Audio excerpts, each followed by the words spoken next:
Well, the California wildfires have seemed to settle down. However, the rhetoric is escalating. And in the latest effort, media outlets are turning to. After 72,000 policies have been canceled by State Farm last year, homeowners policies, there's been a reversal by that. By the way, as we will discuss, but everyone's favorite, well, not really favorite, but seems to be folk hero, Luigi Mangione is coming back into the media cycle after these recent wildfires and the cancellation of those policies. Here to join me today is Dr. Angel Iscovich. I'm Collier Landry. Let's get into it. Testimony continued today in the most notorious criminal trial in which Dr. John Boyle is accused of killing his wife, Maureen. The boy confidently told the jury it was his decision to testify against his father. I heard a scream. I heard a thud. It's about this loud. We, the jury, find the defendant guilty. I decided at an early age that our trauma should not be what defines us. It's what we choose to do with it that does. I'm here to share my unique perspective on true crime, mental health, society, and popular culture, and always with a slight sense of humor. I'm Collier Landry, and welcome to my show. Live from Santa Monica, California, Mover Nation. What's going on? What's going on? What's going on? Wherever you may be and however you may be watching or listening, thanks for making me a part of your day.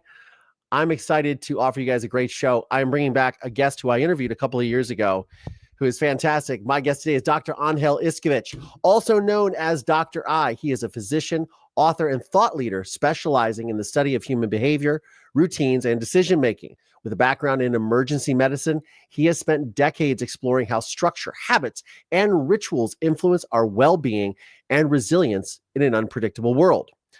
Dr. Iscovich is the author of The Art of Routine, Discover How Routinology Can Transform Your Life, a groundbreaking book that examines the power of routines in helping people thrive amidst chaos. And we are certainly amidst chaos in the start of 2025. He has worked extensively as a healthcare executive, educator, and consultant, and is a sought-after speaker for his insights on adaptability, leadership, and the psychology of human behavior. I am pleased, absolutely thrilled, to welcome back to the program Dr. Angel Iscovich. Hello. Dr. I, how are you, man? Good. Thank you. Good to see you again. It's good to see you, sir. I love your painting behind you as well. You were asking earlier when we were in the green room, you're like, is this painting okay? I'm like, the painting is fabulous. I love it. No, it's supposed to be like a little bit of a cypress grove there as I move out of the way, So yeah, let me make it bigger so people can see. Grove, yeah. And then I have a painting that's a similar palette there. Oh, there you go. Yeah, that's Montgomery Clift, I believe. I got it from an estate auction sort of thing years ago. Right. But yeah, so we have a similar color palette on our paintings. Anyways, man, it is so good to have you here. And I thought, what better guest who could really sort of, not only are you a California resident, but you can sort of break down this, as a healthcare executive, as a thought leader, you can really break down this whole Luigi Mangione thing. Of course, he's back in the news cycle again. I mean, it's only been a little over a month since he was apprehended, but now he's back in this sort of cycle because of his, all this stuff with the insurance agencies here in California, the fires, and it's just, as you know, everything has been like really in a state of chaos here. And what better person with the art of routine to lead us through this and give us your opinion, man. So thanks for being here. Yeah. I just a couple points. I'm a little bit up the road from you are in Santa Monica in Santa Barbara, California. Yes. We've had our share. In fact, the home that I live in has had in 2008 a very large T fire that at that moment, compared to what's happened today, looks minuscule, but had several homes right around me really built. And so the issue of getting insurance has been an issue for us up here. And I had a moment to kind of research some of the areas of why is health insurance, or not health insurance in this case, property insurance, so difficult to obtain. And of course you're hearing it. First of all, I just want to, my heart goes out to what's happened. I mean, I really get it. I've been, you may not know this, but I've been a medical director of the EMS system. I'm still the medical director here at Montecito Fire Department. And so I get some pretty good insight into what's happening. We've sent several crews down to Los Angeles, here a couple hours away, south from where we are. And so I've been able to really get a a real good view of this. I was also in 1990, we had a fire here called the Painted Cave Fire in Santa Barbara. I was the medical disaster coordinator for this.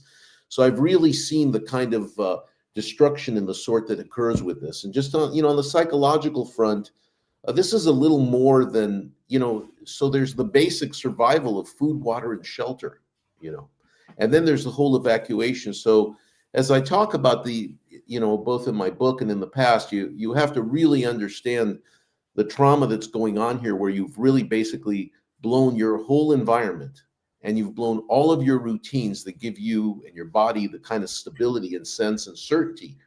And so that's really what's happened. And the outcomes are very difficult from a psychological point of view.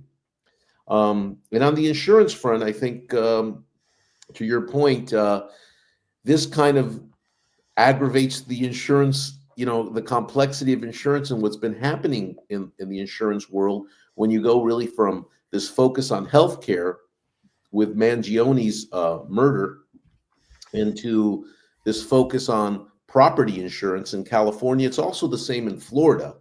So these have been things, Collier, that have really been very difficult. Some of it is been caused by the policies and procedures of the state of California in regard to being an insurer. There's something called an admitted insurer. And there's restrictions to at what level you can not just policy or write policies for. And what's happened with the wildfires that have happened, I think you might know that I also on the emergency side work with Direct Relief.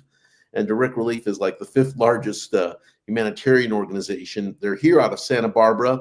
They've sent loads of masks down to the fire right now. They're supporting that area, and hygiene kits to the different areas that are housing people in the sort.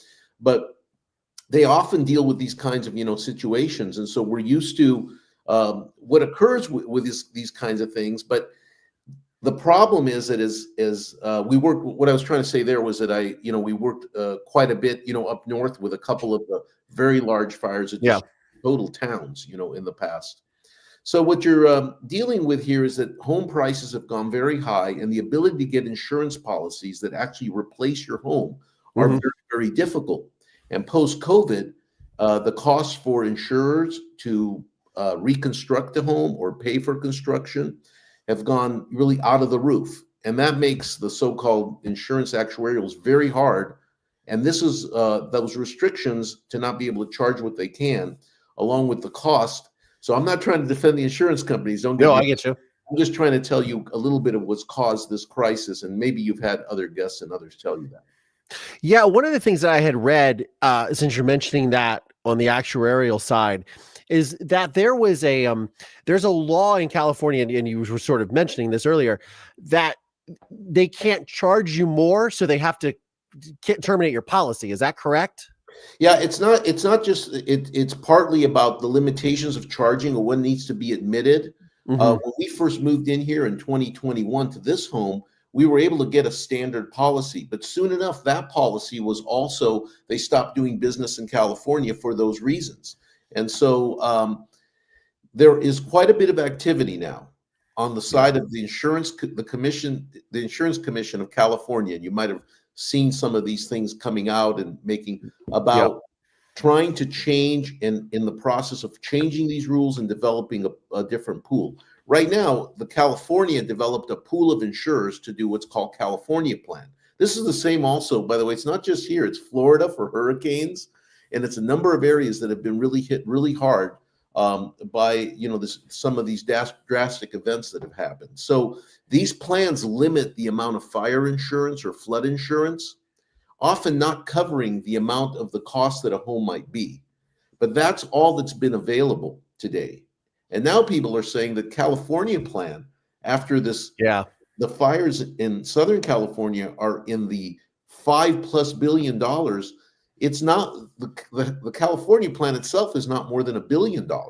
Yeah, so, there was a guy, I can't remember his name, but he had bought a home on Billionaires Beach here in Malibu, I think in 2023, for I think something like 22 million, put 5 million into it. So it's 27 million, was looking to sell it for 40 or 44. Yeah.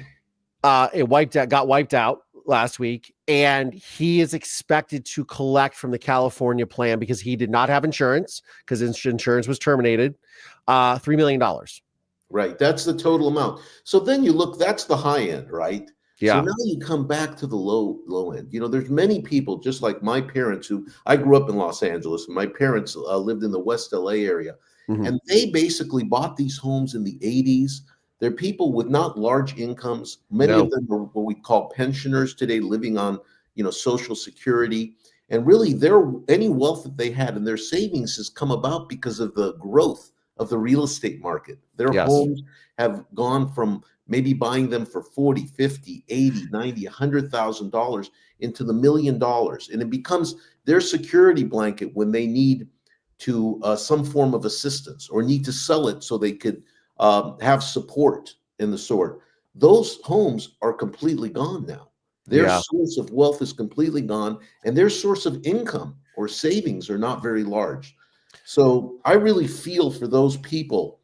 This is just a terrible kind of position to be in. And many homes on Palisades, even though these are high-end real estate areas, many of these homes in Palisades, particularly in Altadena in particular, we're not talking about Malibu waterfront. Yeah, and when I moved to LA, I lived in the Hollywood area, West Hollywood, and I remember driving through Laurel Canyon, and you hear Laurel Canyon, you hear the history of it. But I remember driving through, and I was going to a friend's house. He was a famous actor, and I remember seeing in the driveway these beautiful houses, like old Hondas or like old diesel Mercedes, whatever, like not brand new cars or Ferraris, what you think of. And I thought, oh, this is old. Like these people bought their houses in the 70s, 60s. Same thing when you go to the Hamptons, right? You have all the billionaires and all the Wall Street guys that have bought their houses for $1 gajillion, but then you have the other people who have been living there for 4 generations who also have a house that's worth a lot, but that's all they have. And they're just locals driving around in Hondas, and it's such a weird sort of dichotomy. You have the same thing here in Santa Monica. I have a friend who lives just south of Montana. I got to check on him. I don't know, but I remember his family's home. They had a beautiful home in front, a pool in the backyard, and then a pool, like a big, nice pool house. And we used to play in a band together, so we used to do our rehearsals in the pool house. But it was like half an acre in Santa Monica. And I remember going to the house and being like, how the hell did you guys afford this? And he's like, oh yeah, my great grandfather bought it in like 1911 or something. I mean, it had been in the family for like 100 years. And again, you have these people who just, who don't have these, there's a lot of okay, oh yeah, a whole bunch of rich people live up there. And that's not true. Malibu is a very old community. Topanga, Palisades, Santa Monica, Altadena, like you said, and it's unfortunate to see this, and also to see the sort of the perspective of people, sort of the schadenfreude of all of it, right? Well, no, this is, there haven't been obviously now as things are valued, this is the highest, so to speak, valued fire of all time in all of the United States now. Yeah. One piece that's coming out. And, consequently, this is kind of survival mode, and when I talk about bursting your time bubble, which is what we used to talk about in routineology and the study of routine, is that your whole environment and all of your routines have been disrupted, and this has been really a significant issue. This is not only causes significant psychological trauma, but it really brings you back to survival mode. And so trying to really keep with the topic, where is insurance when we need their support, and what will be these solutions in regard to the property side? They're very, very, very, very difficult funding solutions. And now housing, of course, is going to be a huge issue as you speak about what happened. I've heard many stories now of different housing elements and rentals and people, and there's some laws now to prevent gouging, from people, but they're just the non-occupancy rate, or in other words, how few places are for rent, has now become quite an issue on all of these folks that are displaced. And again, it's very, very, very very disheartening, and kind of part of almost the kinds of things that if you look back at history, humans who run out of food, water, shelter end up having to migrate away, you know? Yeah. And there's migrations to find food, water, shelter, safety, find an environment that's safe and be able to perform. I talk about it as routines, but to pretty much have everyday lives. Everybody's everyday lives have been now destroyed and need to be rebuilt. But the good point on the psychological side of this, not so much on the business side or insurance side, is that we're oriented to not to in survival and how our bodies work, to really basically look for stability, find that environment, and develop the routines and the things that give us meaning and purpose in life. And I think that's what everybody's going to find and going to search. It's a very natural aspect of our human nature. And, you know, that journey is the issue. How difficult is it to get stability, environmental stability back, and to get the routine and the things that make for an everyday life? So that's the challenge. Yeah, you and I discussed our last time, you know, how trauma, you know, and I'm, as somebody who's been through, you know, a significant trauma in their life, you know, routine is super important to me. When I get kind of thrown off that, I get a little off kilter, and I have to sort of check in with myself. Okay, why do I feel this way? Why am I having anxiety? And then I come back, oh, I'm not on my routine. You know, it's exercise, it's eating well, it's not stressing myself out, it's taking moments for myself. But when a large scale event like this disrupts, like, how do we sort of regain our sense of stability or return to, you know, equilibrium? Well, and that's the thing, because first the essentials have to happen. You have to have it's not just about routine, it's about having a stable environment in which you perform the behaviors. So the first aspects is this difficult issue of housing of that sort, you know? And then kind of from an emotional or physical piece is to continue to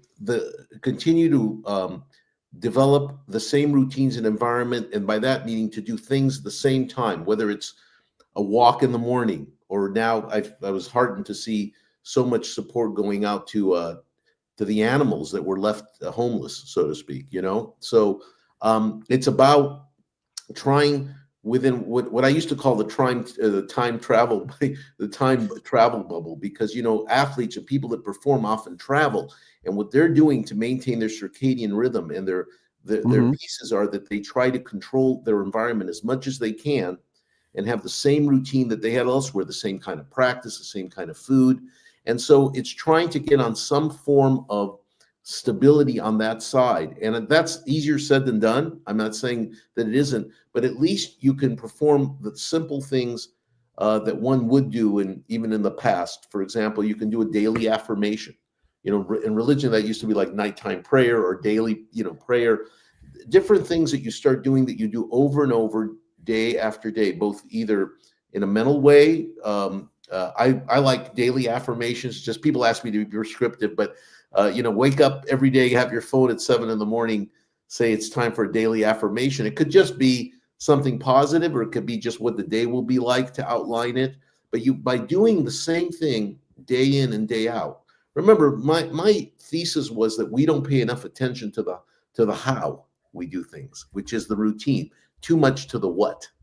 And we have so many what's being thrown at us about different things to do that we get distracted. And consequently, we can't keep at things. It's not that you can't change the what or what you want to do. You can, you know, in a sort. In these situations, it's very difficult, but the sooner one can find that stability, a place to be, and just begin, even if for a short time, and develop some basic routines within that, the body will feel better. That's good intel, man. That's good intel. I started a poll here. Are insurance companies to blame for these crises? You guys can weigh in. We also started a super chat goal as well, guys. I will sing a song. I will do our little karaoke as we always do if we hit our super chat goal. Dr. Angel Iscovich, man, it's so great to have you. I got, you know, obviously your background is in healthcare. And I want to circle back to this Luigi Mangione thing. What is your What is your take on, first of all, what happened, how it unfolded, but also this public sentiment of almost like people rejoicing in the demise of Brian Thompson and lionizing Luigi Mangione? I'm curious to your thoughts on that. Yeah. So, first of all, in itself, that part is obviously very sickening and very, the concept that someone could be murdered in cold blood, staked out to do so. Yeah. To have that event occur and be killed, in the middle of Manhattan. There's just obviously some definitive mental illness occurring, okay, to be able to do that. And you see this not different than, this isn't just a marauder trying to be a martyr, okay? And that's what's kind of happening. There's a little bit of martyrdom happening for a cause that's being picked up. Sure. Right? So you cannot condone it. It says a little bit, it makes for a significant view on what the issues of mental illness are and how our ethics are and how we actually don't understand the value of life. Okay, so that's part one. Part two, as this kind of comes out, it really starts to highlight the anger, the frustration that people have over accessing healthcare. Yeah. And it's not just about the payment formats, but just the access of healthcare. And after COVID, a lot of things changed. In hospital systems, there was a lot of change in, and still has not even totally improved in being able to get access because there haven't been enough workers. In other words, there was really a lack of the workforce to be able to care for you. And there were a lot of people that delayed their care and now need their care. It could have been as simple as, colonoscopies or, checkups or whatever. And now a lot of people, because the hospital's more or less closed, except for major emergencies, right? And yeah. So you got an issue of workforce access, which is one part of it. And now you've got surge. You've got a surge, if you understand, now of people needing care. At the same time, you've got this, overlay of how we've paid for healthcare, and in the old days, I remember in 1960 coming to the United States, and my because I was born in Argentina, so I will not be able to be president of the United States, but came here as a very young child, reminding me, feeling a little bit like the Ukrainian kids being taken away by their parents. Where am I going? Sure. And we were sort of fleeing in a way. And that was legal immigration, different immigration than sometimes we talk about today. Sure. But I remember going to the physician, and we would have to pay cash for the physician. The doctor didn't want to ask for the cash, and he ended up giving it a little piece of paper to take up front, and then they would ask you for the money. And physicians and healthcare providers, the insurance companies came around. This is a little bit of the history of it, and said, look, they'll pay us. You want to just do medical care, we'll pay you. And over time, this has morphed and developed into the relationship for the value of service that's given either to physicians or for hospitals the value has moved to the insurance company. They control the money. Okay, that's how this has occurred. And as that controlled the money and became a business, and as healthcare became more expensive, both with technologies and elsewhere, this has been what the control issue has been. So now it's moved into kind of profitability, the ability to have, so to speak, profit. Insurance companies take time and are difficult to, are large pieces. They're very integral too. I want to just make this point before I go on. Sure. That, you're seeing now, you'll see someone, like I said, hey, this CEO, I'm not going to mourn for him. He was indifferent to the suffering that a lot of my friends have, not being able to get access and getting care. So you know what? I'm going to be indifferent to him, okay? And to his, I saw one comment like that, to indifferent to his death. And it was interesting because when most people have died of some notability or otherwise, people, even small amounts of flowers or memorials will go and lieu in the area that they've passed away. Somebody who's, a family member who's killed, on a bicycle or a car accident, you see flowers on the side, a small memorial. There wasn't a flower. There wasn't a piece there. That starts telling you a little bit of what's going on here, and what's the social thinking of what's the problem if that type of kind of human natural mourning that occurs most of the time doesn't occur for this particular person.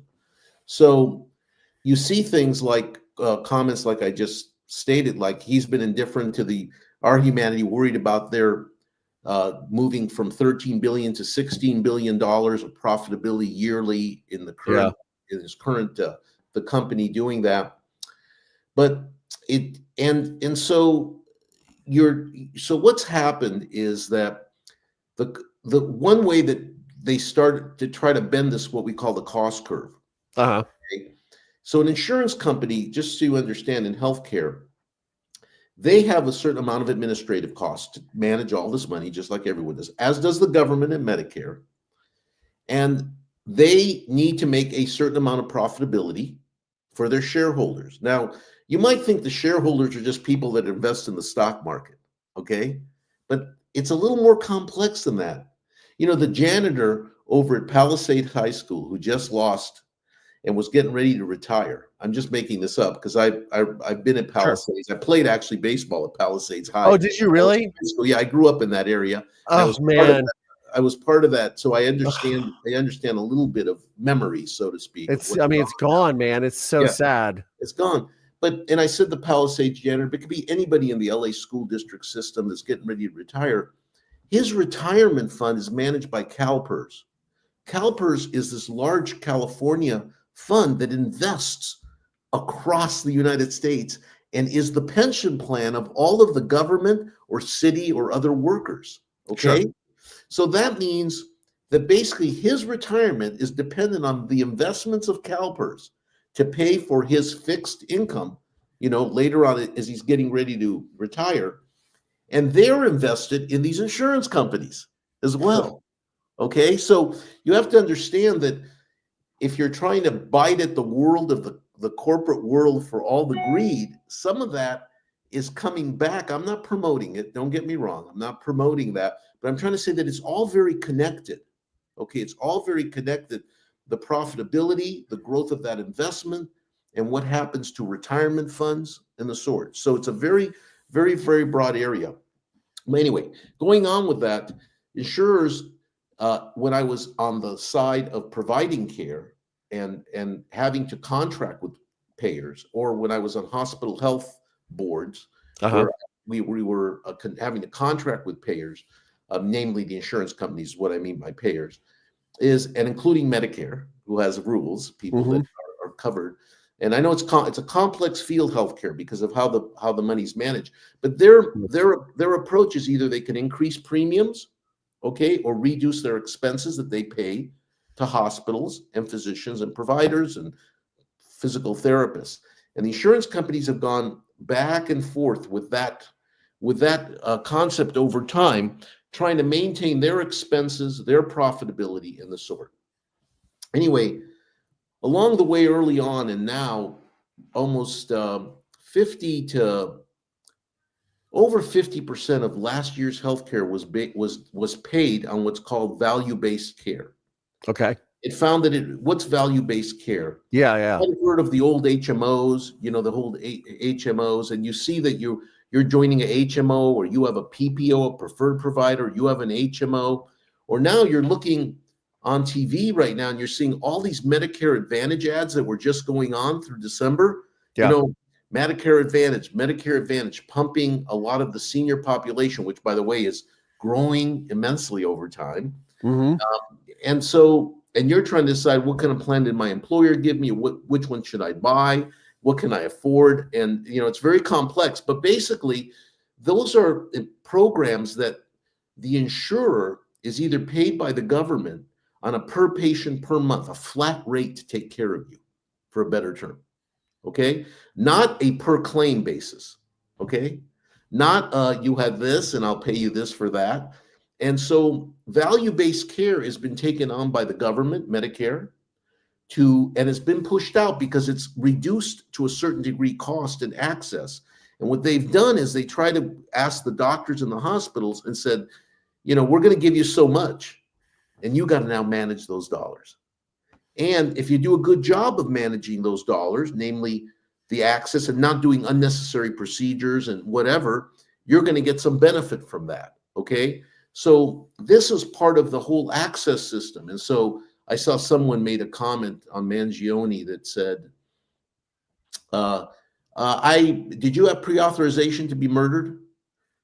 The concept of pre-authorization, where anybody who seeks healthcare, you have to be pre-authorized before you get it. It's a way of controlling that you're not just going in for anything and costing the system money. And so this complexity of healthcare, deciding what kind of insurance you have, the ability to have access, the hurdles to get that care or be provided so that your MRI is provided or your CT scan that your doctor ordered provided, is what everybody in healthcare is experiencing, partly by a lot of it related to value-based care. I mean, fortunately or unfortunately, it has reduced some unnecessary costs, but it's also reduced a little bit of access and asks the questions of why you need to go, and asks, are the doctors doing the right thing? Are they ordering the right thing? These are utilization issues. So what's happened is you saw a reaction of a group of people wrongly applied to this murder, but bringing out in the fringes, people who maybe don't have quite the same moral turpitude, okay, that they would for this moment. And what this larger issue is of access, complexity of the healthcare system.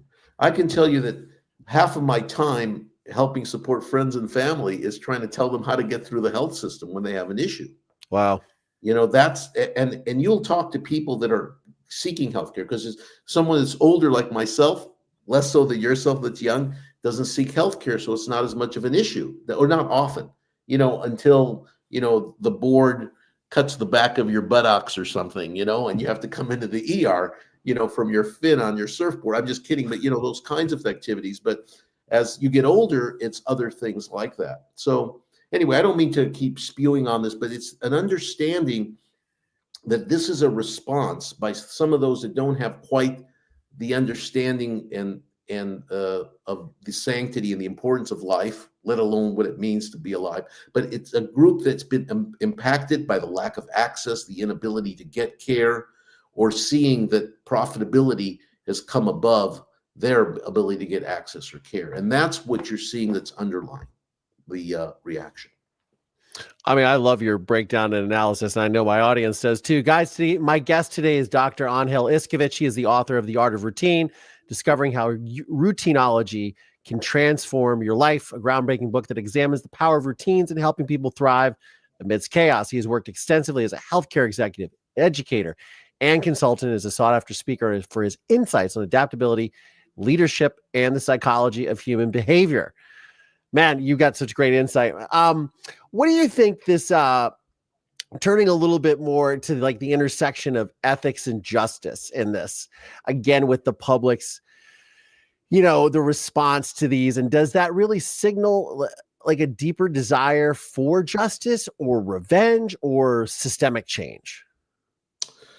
Well, on the one side, this kind of event is not different than,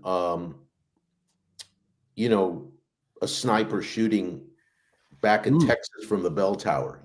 I mean, it's not different than, it's different because of probably what goes into the mentality and the stress of a young person obtaining a gun and shooting people in the school and the sort. And so how you deal with the Justice Department with someone who's murdered someone has quite a bit of variability, right? In regard to first degree murder, second degree murder, and the sort. And so that aspect of how people, the justice system will judge this murder, obviously, there's a lot of evidence, right? So it seems, in regard to this, and there's going to be an impact. but then, those people that are advocates of not having received healthcare or not having healthcare that's guaranteed for me, a lot of people see healthcare as a right, as you talk about the ethics, is healthcare a right, or isn't it? And, I've been struggling with these issues now in being on both sides of the equation, one being a provider, trying to work with payers, take care of patients that pay us, while working really and still trying to have some profitability so we can improve the hospital or our physician practice or the sort. And a lot of people will say that that's bad corporate or bad hospital practice to do that type of thing. But I've come really to the position. I've been working, and I think I mentioned with you, with a very esteemed person over the last 10 to 15 years. I've been able to work on the board is someone named Fred Gluck, who was the managing partner of McKinsey, who is the largest consulting company in the world. His heyday was in the 90s when he really developed the consulting company, and these are consultants to the world. I'm talking about the largest corporations solving very difficult problems and solutions that is not just in business, but governments have, and he's one of those. And him and I have been speaking to that effect, but more specifically, he had come up with a few theses that he tried to forward to the Obama administration. Okay. And had asked me to do some research on the insurance payments and how much money is taken out of the system by the insurance companies and payroll benefit coordinators. This is on the pharmacy side.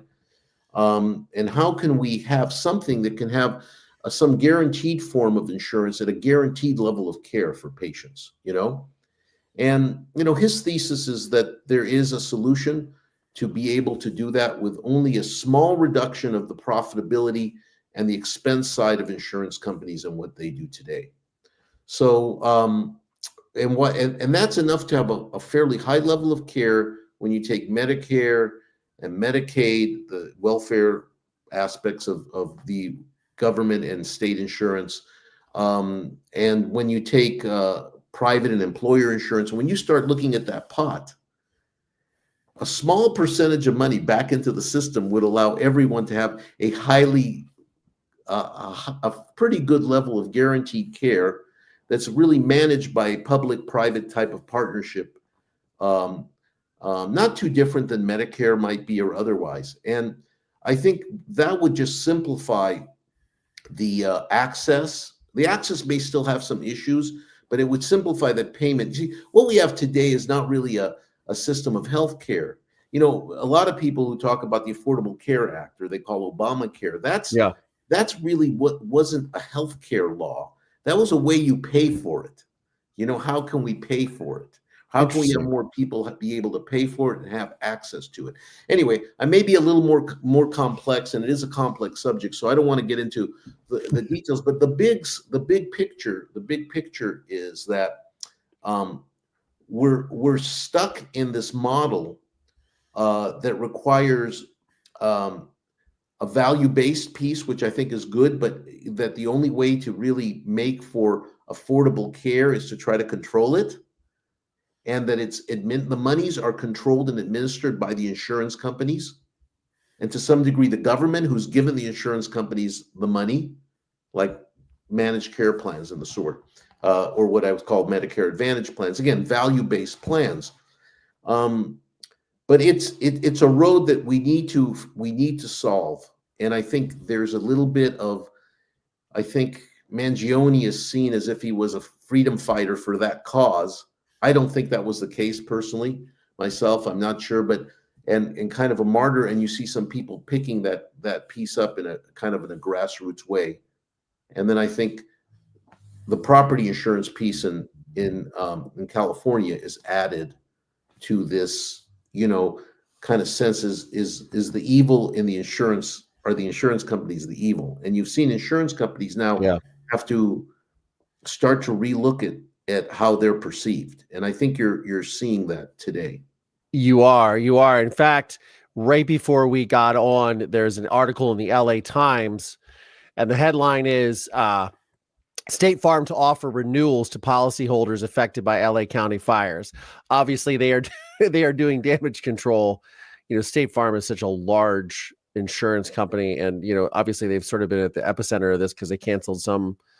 I think they were saying 1,300 or 3,000 homes. 30,000 of the 72,000 policies they canceled in California last year. 30,000 were homes, and they're saying in the Palisades there was 1,626 policies of those homes that were damaged in the Palisades or burnt to the ground in the Palisades. So again, they're on a massive PR campaign. They have such fun commercials with Patrick Mahomes. Right. And all these characters, they can afford to pay them, money, but it's, I don't know. We did a poll really fast, and I said, how to our audience here. It was 66 votes. By the way, guys, we have 128 people on here and only 87 likes. Let's get those likes up. Helps with the algorithm, helps the show. I appreciate it. 67% are saying that insurance companies are to blame for these crises, which is interesting. I guess, in the court of public opinion, that's what matters, right? Right. And actually, the system's just developed that they're the payers. They're in control of the money. They have to negotiate what they're going to pay of those dollars for your care, basically to either the docs and the hospitals and all the providers, or what they're going to charge you for a premium. They're in control. It's not like the good old barter days. If I could barter, I'll give you some medical care if you'll teach me some surfing lessons. The days of there were ways that we did this type of medical care. Yeah. And it's just come to this point. A lot of people point to saying, well, Dr. Iscovich, why can't we have a guaranteed level of care? Why can't we have guaranteed access and can be paid by the government, or a government public, like areas like in Norway or other parts of the country? A recent statistic, and you have to look at the statistics carefully because people take sound bites out of it. But of course, shows that of the developed countries, our overall healthcare markers related to death, morbidity, how long we live, longevity, areas of a health span, how long we're healthy for and before we get sick, are some of the worst, if not on the lower end of all of the developed countries. I was just going to ask, because you just said some of those numbers are skewed. I was going to ask, are they skewed down or are they skewed up? Well, so there is abysmal, as I thought. A scientist about this, but there's a lot of bad science and bad studies out there. Okay. A lot of people, it's not too different. There's just a lot of claims and things. So you have to look at what they're measuring, because if you measure something else, you're maybe higher. But if you measure, you come to a different. So you have to look at the measures that they're using. But the general point about that is that other developed countries have better healthcare results in general than we do in the United States, of the developed countries. Yeah. And they're saying, why shouldn't we, in this world with this much money, we spend more on healthcare than any developed nation? We spend more as a percentage of our gross domestic product, meaning of everything we produce, we spend more in healthcare. Healthcare is a very big business. And we've got to figure out how to find a way to get to this solution that I'm speaking to of a guaranteed level of healthcare that's, guaranteed for all at an equal level. And I think that it can be done. And then if you want something additional to that, those can afford it or can go to that system, And so, right now it's a little bit about how you finance or your access. It's a little bit like when you look at the complexity of these plans, it's a little bit like going on an airline. Do I take economy, or do I take economy plus, or do I take premier? Okay, so economy costs this much and you get whatever. You got economy plus, you get an extra seat. Premier plus, you get that and a snack. You go to business class, now you might get a really better seat and a real meal, and then you go to first class. And so what we're really doing when we're looking at the healthcare that's being provided by a lot of these insurance companies, the premiums, either as an employer, looking for which insurance company am I going to have to employ my 200 people or if you're a Medicare patient saying, do I want the Advantage plan or do I really want it? I don't have to pay much of anything for that one. Or do I want this other one that's more, you're really, it's kind of akin to paying for the level of service that you're going to get and the level of access that you're going to get. Because if you're in first class, you're going to have an easier time to get in the bathroom. Okay, I don't mean to be crude about, but I'm trying to give an example. No, I get it, man. The system today is based on that versus everybody able to have some equivalent access and some equivalent piece. Now, I guess Southwest and others tried to give everybody equal, and it's interesting. I don't know. Humans seem to have people that are on the high end and the low end, or the access the economy end and not, both from a financial point of view and others. They seem to move, and it seems to move business in that regard. So I know I'm giving you you and your viewers a lot to think about in regard to healthcare. I don't mean, but you're seeing a response to the complexity, the access, and the need to even understand what you pay for what you get, and why, if you're paying for it, you're having to have barriers put before you get the care that your doctor prescribed to you. I think that's the kind of underlying guttural social response, and the ethic aspect, because you had talked about the ethics of that. Yes, for sure. So that people are responding to.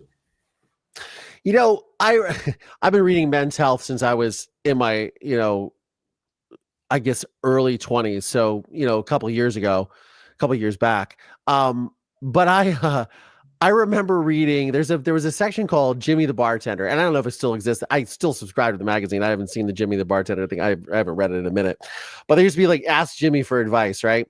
And one of the things it will always stick in my mind is he said, it's better to have good health insurance than good health. Does that still hold true nowadays? Because I'm somebody who, look, I just got insurance this year, and knock on wood, I've been really healthy as far as I know. I take care of myself. I eat well. I exercise. I try to live a good life. I try to de-stress and try to be as good as I can to my body and such, and my mental health. But I kind of said to myself this year, I'm like, this is the last year that you're towing the line with this, because you got to get in gear. But I bought a pretty comprehensive policy. But is it still true would you rather have good health insurance or good health nowadays? Well, it's kind of a little chicken and egg, right? Right. It's like one of the things I remember saying recently at a board that we're trying to help people that don't have enough access to health care or have good health is, I said, look, when you're healthy, you have many wishes, but when you're not healthy, you have only one wish. Did you tell that to Stephen Cohen? I've told him that, and he's told it back to me as well. So you've heard it before, because it's a line that I think it was in one of our discussions, but you'd hear, your mom or others say, without your health, you don't have anything, and so I agree. Without your health, you're not maybe going to have your health insurance, right? You know what I'm saying? It is always the first your health insurance, right? It is always the first thing when somebody says, make a wish, or I write that down like an affirmation, not to be hooey-dooey about it. When I write down affirmations or something, the first thing for my entire life has been health. Number one, health, good health. I'll take good health over wealth, I know that might sound crazy to a lot of people, but over wealth, because if you don't have good health, happiness and all those other things are just very difficult to achieve. Health is about health, and health insurance is about paying to when you're not healthy in general, to get to be healed, right? Yes. Those are kind of the distinctions. And really, what's happening now is there are people that believe, because of their lack of access, their lack of ability to pay for health, have suffered and developed bad health. And there's truth that people that don't have good access to health care, in today's world, I mean, we've made incredible advances. I mean, take vaccinations, which were, always talked about. I mean, before vaccinations occurred for childhood, early childhood, there were, in the turn of the century, it was like 51 was the average age that you lived to. Wow. I mean, and that wasn't very long ago, And so then with the advent of vaccination, so if you made it out of childhood, you would be able to live an adult life, not as long as we live today. So we've had all of these very basic kind of things that if we didn't have them, our mortality, rates, our length of longevities would go down. And so the advent of antibiotics. On the mental health side, the of psychotropics and anxiolytics, those medications, without those, we weren't able to get people out of institutions, because people were institutionalized. We have a different problem now. We need to go back to the revolving door there. But these are these advances that are keeping us alive. So we have to say, like, if I don't have access to that, then, and I can't pay for it, or I don't have a way to pay for it, or I have lower access because I pay less, it has an impact on healthcare. I think that's the response you're seeing from people who've experienced and been frustrated by the way the system is today. Ooh, so tricky. It's so convoluted, right? Right. I think, right now, I mean, I look at a couple points. I think, most everything that's happened to humans has already happened. People do not pay attention. They think it's unique because of their moment in life that they're living on this planet, on this crust of the earth, that we're doing what we do.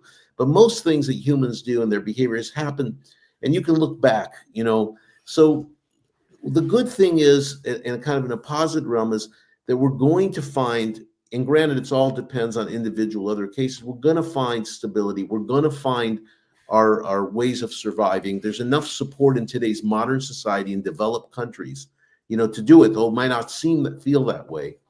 The insurance companies can't really leave a 40 million population of California off on the side as part of their business, let alone their ethical responsibility. Yeah, be able to insure. So the insurers will be back. It may be more costly, it may be with other areas, but as opposed to not being able to get insurance, I think that will happen with property insurance. I think in healthcare, I think there's going to be a push with this type of to try to find some form of guaranteed access, guaranteed healthcare that's paid in some government-private fashion. I think it's a political battle because it'll deal with the insurance companies have very large lobbies, so it's very political to move. You can have a good solution, but it's not easy to move it into a business solution that works for everybody, a win-win. So it's a very interesting moment, and I think that these events bring out what's required in the sense of either reform or a re-look by the insurance companies and how they're perceived and how they need to re-look and target their clients and target their profitability, yet still being an intricate part of our financial system that gives many of people that have less even, their retirement plans and pensions, because it's all integrated, in the sort. So especially for that aging population. So, and some young people may not see that because it's not an issue in their moment in their life, So that's how I see that's a little bit of the Dr. I world to some degree that I see. It's obviously these things all evolve, and I think that sometimes very bad things happen that cause us to have a flame to move in a direction that fix another problem, and often that is kind of how people want to be martyrs or be perceived, that I made that change. I think more of it will come out on what the basis of that was, but I do think that like I was hearing another piece where they were making some jokes like I was saying about the CEO, or Sure. like that, and can you you need pre-authorization, please, Yeah. and the whole crowd erupts. So what it tells me is not so much that they just find it so funny that they can't. It shows me that most everybody's lives have been touched with this complexity and difficulty.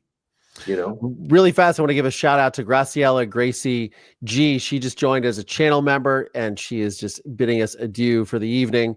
Thank you so much for doing that. Thank you for joining. Welcome to Mover Nation. Mover Nation welcomes you. Also want to give a shout out to those of you guys who bought super stickers. Cat Loves Cat Skills. Chrissy Versace, thank you so much for your generosity. Graciela Gracie G, Cat Loves Cat Skills again, and Cynthia Ann. Thank you guys so much for all your super stickers. I'll just fire these off right here. Super chats, all this stuff. This helps to really grow the channel and helps to support the channel. And so I thank you for your generosity. Oh man, this has been a very deep conversation, but I'll tell you what, man, I spend a lot of time on this channel talking about true crime and things that, that are interesting to me, but sometimes aren't as interesting to me as this conversation. So I'm so grateful that you came, you stopped by and were able to join me today, Dr. I. Your perspective is very refreshing and also just really nuanced, given your background. So I appreciate you sharing that with us. Okay, my pleasure. I enjoy it. I hope your listeners will take away a little bit of hope and maybe understand, have a little bit of perspective about these issues. Yeah, I think that's the biggest thing is that, in what you were saying is as very matter of fact is what it was, and acknowledging and recognizing the challenges that lie ahead of us. I think also there is a message of hope in this. Don't you agree? I do. I think so. I think, I think there's enough, it's pretty heartfelt when you see how people are helping and come to help. I'm involved with, obviously, as I mentioned, a number of organizations that help when these situations, direct relief, that's what they do. They go, regardless of political, and if there's somebody in need, we go to help there and do it across the world, And when I see that type of behavior of humans, it helps me overcome a behavior of shooting someone in the back, in a stalking cold blood piece. And then, so I think there's a lot of hope, and a lot of goodness that's going to come forward. And I think there will be people that will listen. But the key is that many of these things have all happened. We just can't forget. We have to keep it top of mind so we can move the political and different financial machines to take care of the people. So I do have hope in that regard. Yeah, I think so, man. It's I mean, what are our options really? Are we going to be like all is lost? I mean, and again, I look back at this young man, Luigi Mangione, and again, there's a lot of people, a lot of perspectives. People are like, free Luigi for this. Well, I mean, the guy is being charged with murder. Right. I don't know how easy that is to free someone, especially with all the evidence that appears against him. But I also wonder, I think about, I heard this great quote recently, and it's so true. You can control your actions, but you can't control your consequences. Right. And I think to this young man of 26 years old, Ivy League grad, very intelligent young man, obviously a thinker.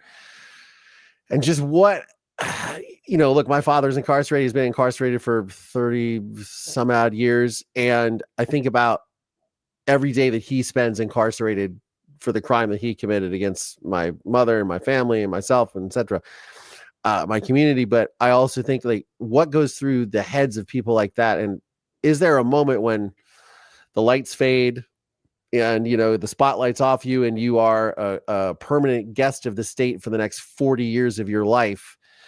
Do you kind of go, yeah, I mean, I think I wish I had chosen a different path, Right. Right. And sometimes, like you say, being in control of the actions, I think there's a little bit of a few things that go haywire in your thinking, that the emotions and the action overcome the ability to see what your future is going to be, And it's just like we talk about our disasters, and this is one area that I've been working on is, if you look at my little byline, it's strategy, routine, perspective, and health. Those are the 4 areas I can put together, because you have to have a perspective of what's happening in order to develop a strategy, an approach to something, and that requires health in order to have good health, And so I think that can we take solace in our situations? Let's say you're someone that just lost their home, and obviously you're going to grieve for that loss, but can you take perspective about what else is happening in other parts of the world? Yeah. Does it help to do that? Some people say yes, some people say no. I believe that having a little perspective about, what's happening to the people of Yemen, or to Somalia, or to the Myanmar, or to the, is that you look around the world, we're very, very centralized, very, they call it solipsism, very solipsistic, very much in our worlds. I think getting outside and getting a little perspective of what else is going on. And it's like Steve Cohen, who you mentioned, who asked me to be on this show. You're from Next Horizon, a great person, a great media person, said, we need to have the show. You think you've got problems. Okay. So the show is like, is to look out a little bit, to be comforted a little bit that you're going to make it with this, because there's other people that have even greater problems, and so some of the pieces that they presented were pretty hard, pretty tough pieces out there, that someone who's just coming and bouncing back from cancer, just barely got home, with therapy, now loses their home, can't even yet get up out of a wheelchair, and here he is, on the side of a street of Altadena. So I'm not saying perspective always works, because that person is going to be hard to find a perspective. But I think that's one aspect that we're missing, today. Yeah, their perspective. And, Steve Cohen, he has his Cohenisms, but he always says to me, he goes, what's the biggest radio station in the world? WIIFM. What's in it for me? Right. Yeah, I got it. By the way, thank you for using the word solipsistic, because solipsistic happens to be one of my favorite words to currently describe the world that we live in, for sure. Yeah. Well, I've taught teaching philosophy, people when I did that also early. I've had quite an eclectic background, but I look, people have a nature to want to survive. And again, you start with food, water, shelter, and then it all follows through. And then, the kinds of sayings that we go to get, if you want to go fast, go alone. If you want to go far, go together, And I think you're seeing that there are people that are going to, are coming together, to basically go far, in this side. So people and, historically and otherwise, kind of come back to this area of trying to find certainty, stability, everyday life, routine, regularity. Granted, you can choose what you want. And I think that our bodies, the way our bodies work, are equilibrium and homeostasis. And the way we perceive the world is very much in a sense of expectancy and certainty and regularity. The sun rises every day, the seasons come. I think it's important to have traditions and, rituals that lead to routines that lead to rituals and traditions that help us, give us a sense of certainty within that frame of time. And I think these are elements, and they can be spoken in there's different ways to approach my language, the way I'm talking about it. But I think that those are the same elements of trying to get that body's homeostasis and equilibrium, the way our cells work at a microbiological, molecular level, how our brains kind of perceive stability and certainty and cause it. It's hard, happiness has been discussed as kind of, it's given terms like it's an element of let's see, enjoyment, satisfaction, and purpose, and so when this happens, how do you go find enjoyment, satisfaction, or purpose. So you begin, once you get a little more perspective, and the morning is gone from your loss, or not gone, but still there. I don't know if it'll ever be gone.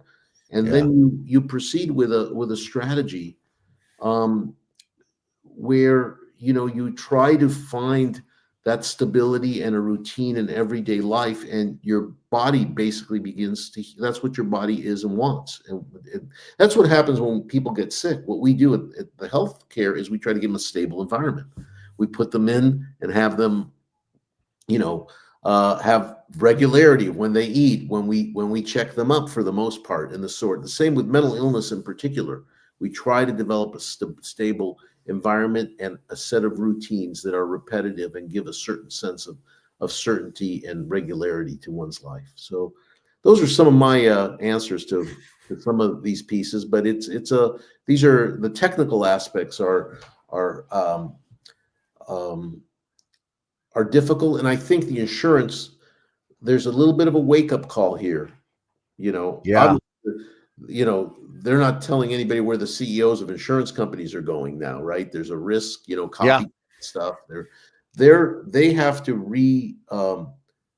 reevaluate how they do things and how to really correct it. And it needs to be more. It's more infrastructural. It's structural. It's not just perception. It's not just making it look like this. There needs to be some infrastructure changes in the regard to what I spoke about putting the right money in the right places to give access. My dog is barking because all of a sudden there are a ton of sirens and I hear helicopters outside. It's like a bad form of deja vu from I can see all the fires right from my deck. I mean, I live right here on the edge of Santa Monica, right where the fires were. So, it was pretty gnarly. Right by Santa Monica Mountains there. I think I can see. Yeah. I mean, there's, this particular shot here on the right here of the frame. That's from my deck. I was right there, man. What have you? Another thing, just to make your, it's not related necessarily to murder or the sort, but in regard to the human condition. Sure. Sometimes what I noticed here when we had the Montecito floods in Montecito, and then for the year to come, because there was no more, the floods happened because of big rains after a big burn, right? And could be the case again in this situation, in some of it. Was it the toll that was taken once they were able to be back at their homes, even if their homes weren't burned down, was evacuations. Yeah. Being evacuated. And they were evacuated whenever there was, I don't know what the inches were, but there was a projection that there was going to be heavy rain. And so, like, I have friends that have been evacuated, and now they may be back in a warning sign. But that process of being torn away from your stable environment, okay, back to my piece, and is incredibly disruptive and difficult, particularly for people that don't have the means to go easily get a hotel, and don't have a family member that they can go to. So I just want to tell you that point has been something I've been kind of focusing on, because it's if you've lost your home, you're like a permanent evacuee, right? Yeah. If you haven't lost your home, you've been taken away from it, or your stable environment. And the impact of that is pretty incredible, especially if it's repetitive. So anyway, just a little point there. So yeah, absolutely. I mean, being displaced and going through that trauma is, it's difficult. I mean, I've been in my own personal life, I've been in 2 house fires inside of 2 years, so lost my place of living twice.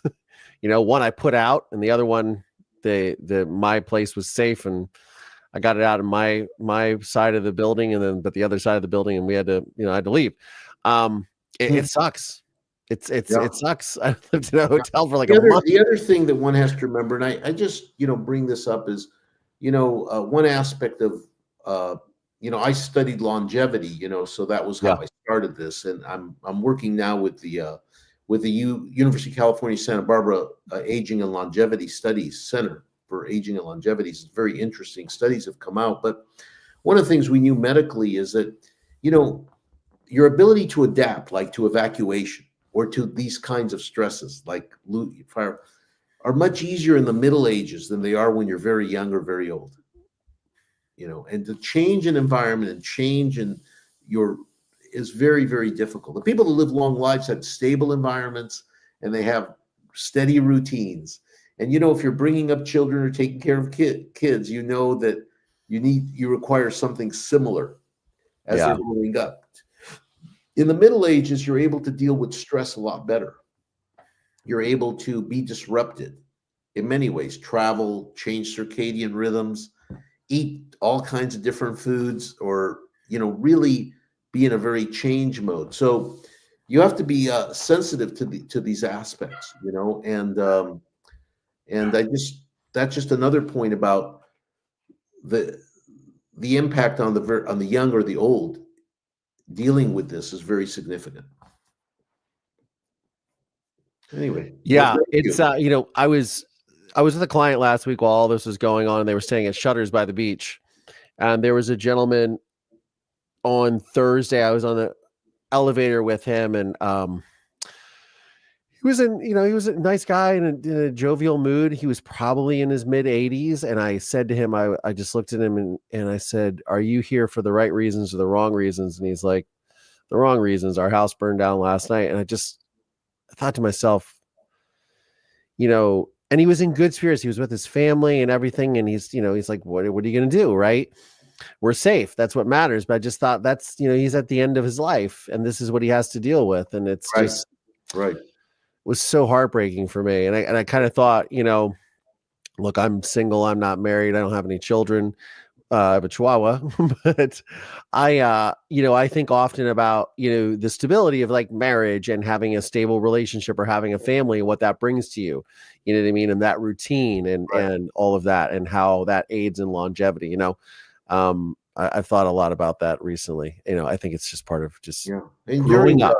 During World War II in England, for example, when they were being bombed by Germany, constant sirens would go off and you'd be having to evacuate, so to speak, wherever you were, down to the shelters, right? And there's quite a bit of destruction, devastation. Those wars some of them don't look too different than what you see in Palisades and Altadena.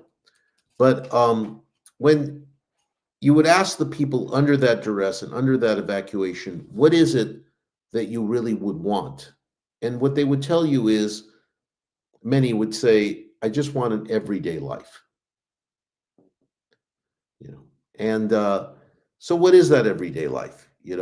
We create our own, in the case of people who work, in those days, it was a little different environment. And then, today we have two working couples. It's different than it was at that time. Sure. But there were a lot of routines related to that and how people come home and how they get together and what they do. And imagine if that's being disrupted all the time, by war or pestilence or fire, in this case, natural disasters. So this is kind of the human condition, or even domestic issues with families, alcoholism, mental health, all those disruptors. Yeah, they're all. So it's part of the human condition, and there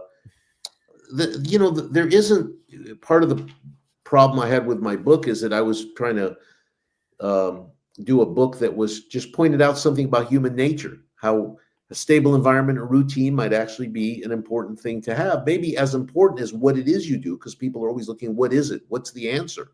Yeah. And then when they look at them, they actually don't have a stable environment. They don't have any regularity or rhythm or routine, and they're looking for the next what without having those other two components,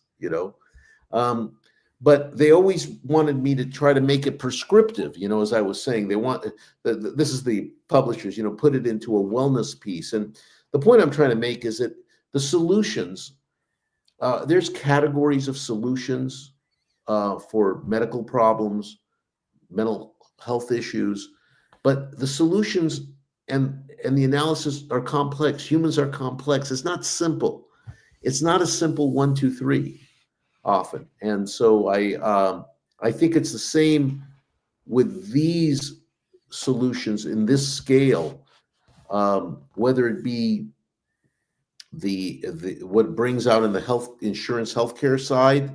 It's not simple. They're complex problems that need smart people to try to solve. And this kind of issue on the property insurance side and the devastation that's occurred and in people's lives, I mean, I think is very, again, it's complex. It's not simple. Most people want black and white solutions, simple solutions. Give me the 2 or 3 things that's going to solve the issue. Give me the 4, do the 3. But some of these solutions are more complex. Well said, Dr. I. My guest today is Dr. Angel Iscovich. He is the author of The Art of Routine. Discover how routineology can transform your life, which is a groundbreaking book that examines the power of routines and helping people thrive amidst chaos. Dr. Angel Iscovich, thank you so much for joining the program. Where can my audience find you? Well, it's Angel, if you can spell it, angeliscovich.com. And I've got I've been calling you Angel. I'm so sorry. Angel. No, I only say Angel because people won't know how to spell Angel, and they'll spell it with it like anthill or something, But Gotcha. Angel, angeliscovich.com. And I've got all my handles on that. That's the best place. And, appreciate any connectivity in the sort. And I'm doing a little bit of blogging. I'm starting to do a little bit of that. I'm interested in a couple subject matters, as I spoke earlier about strategy, which I do a lot of formal strategy for organizations on developing strategic plans and the sort, and the areas of perspective above and beyond routine, and obviously in health. So thank you for that. Yeah, and I will have all of Dr. Angel Iscovich's links in the show notes of today's episode, including a link to his book to purchase on Amazon. Dr. Iscovich, thank you so much for being here. I greatly appreciate your insight. Your perspective is amazing and just so informative, and I'm so grateful you could join the program today. Thank you. It's a great pleasure. Thank you. Oh man, what a great guest, Mover Nation, isn't it? I love when we have shows like this, fresh perspectives and just really smart perspectives. I'm so grateful. I just thought my friend Stephen Cohen. Shout out to Stephen Cohen from Next Horizon Media. You guys know him if you watch Surviving the Survivor. He is the booker for Surviving the Survivor with Joel Carm and Chief of Everything. He's very involved in their channel, and I'm so grateful to him for booking Angel on the program. Mover Nation, we get through another one, but we had a super sticker challenge. We did not hit the super sticker challenge, but we did, or super chat challenge, whatever, super sticker challenge. But we did, however, have a very generous super chat from Chrissy Versace. So as promised, I will offer a little karaoke moment, a little Frank Sinatra to take us out of the show, a little Fly Me to the Moon. Fly me to the moon, let me play among the stars. Let me see what spring is like on Jupiter and Mars. In other words, hold my hand. In other words, darling, kiss me. Fill my heart with song. Let me sing forevermore. You are all I long for, all I worship and adore. In other words, please be true. In other words, I love you. Fill my heart with song and let me sing forevermore. You are all I long for, all I worship and adore. In other words, Please be true. Oh, in other words, I love you. Mover Nation, I love all of you guys. Thank you so much for being here. Big shout out to my guest, Dr. Angel Iscovich. Again, fabulous guest. Mover Nation, we get through another one. Please, as I always like to say to close the show, first of all, thank you so much for being here. But also, please remember to be kind, love one another. These are trying times. We are only 2 weeks into 2025, and it has been a hard row to hoe, but we will get through it. I promise. Please, as I say, be kind, love one another. And on that note, here's the outro. Thank you so much for watching. If you'd like to support today's program, please click the links in the description of the show notes of today's episode. And if you like this video, check out this one right here or this one right here. And don't forget to like and subscribe because it helps with the algorithm. On that note, I'm Collier Landry. I'll see y'all on the next one. Good girl, Marisol. Good girl.